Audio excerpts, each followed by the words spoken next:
Live from the world's capital markets, here are the latest financial headlines brought to you by News Factory. Hello and welcome to Friday's Daily Financial Report. The dollar-yen price remained largely unchanged in the last session.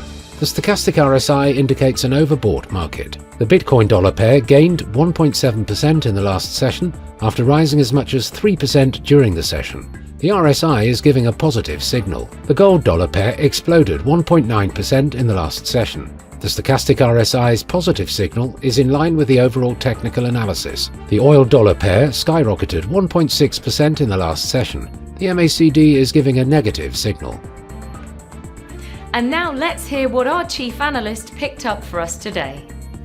Global bond and equity markets are ending the first quarter on a high note, with investors poised for more wild swings ahead after months of the mood lurching between optimism and pessimism about prospective rate cuts from major central banks. Former FTX CEO Sam SBF Bankman-Fried will serve 25 years in prison following a sentencing hearing in federal court after his conviction on 7 felony charges. The European Central Bank is likely to start off with a moderate interest rate cut this spring, which should come independently of the US Federal Reserve's timeframe, ECB policymaker François Villeroy said.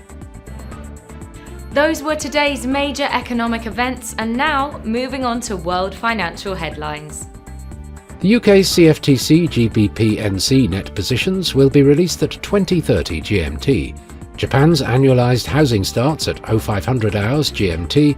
The US personal income at 12:30 GMT. The Dutch retail sales will be released at 05:30 GMT. The US personal spending at 12:30 GMT. The French consumer price index at 0745 GMT. We hope that you've enjoyed Friday's Market Outlook. On behalf of all of us here, we wish you a productive trading day.